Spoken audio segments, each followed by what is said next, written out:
A raucous crowd gathered outside of Boise City Hall to protest a new law in Arizona that requires police to ask people they believe are illegal immigrants for documentation. It encourages racial profiling.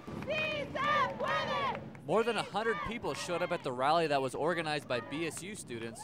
Representatives from groups like ICANN and the ACLU addressed the crowd.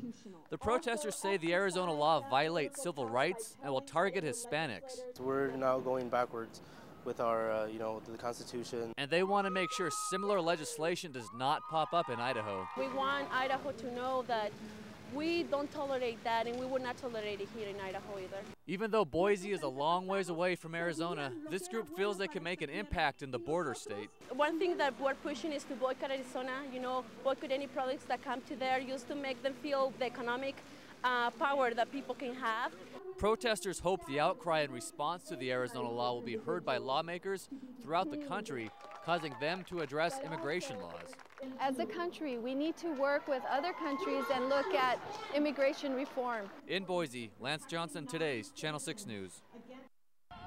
White doves released into the wild culminated a somber event at Mad Idaho's 15th Victim and Survivor Tribute. People whose lives have been affected by drunk driving gathered to honor victims of the violent crime. Cindy Penner knows all too well how devastating drinking and driving can be.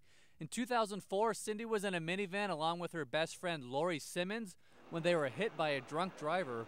Lori was killed in a crash, leaving Cindy to spend the last 6 years watching her friends' children grow up without their mother. Her daughter is graduating from high school tonight. There's milestones that happen and that Lori obviously is not getting to enjoy. Since the crash, Cindy has teamed up with MAD, working to clamp down on drunk drivers. The organization says drunk driving numbers in Idaho are declining, but there are still improvements that can be made. Idaho is one of a very small number of states who do not have mandatory ignition interlocks for all first-time offenders. We want to see that happen. As people get ready to hit the road for Memorial Day weekend, Matt hopes travelers will use a sober driver so the number of victims they have to pay tribute to next year doesn't continue to grow. We're not saying don't drink. Just make good choices and don't drive. In Boise, Lance Johnson, today's Channel 6 News. When Bishop Kelly senior running back Matt Sato carries the ball, he's got more equipment than a helmet and pads helping him. They came in through here and just cut little slits and kind of slid in a bar that goes all the way across my chest. Matt underwent surgery to have that bar put in his chest 2 years ago.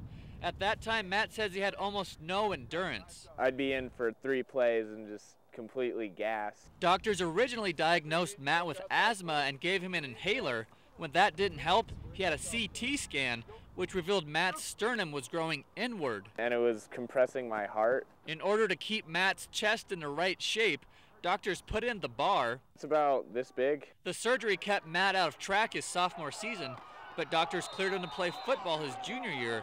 Initially, Matt was concerned to take on tacklers again. My junior year, just at first, like in camp and stuff, but about midway through, I just kind of stopped thinking about it and started playing pretty well. Since then, it's been full speed ahead for Matt.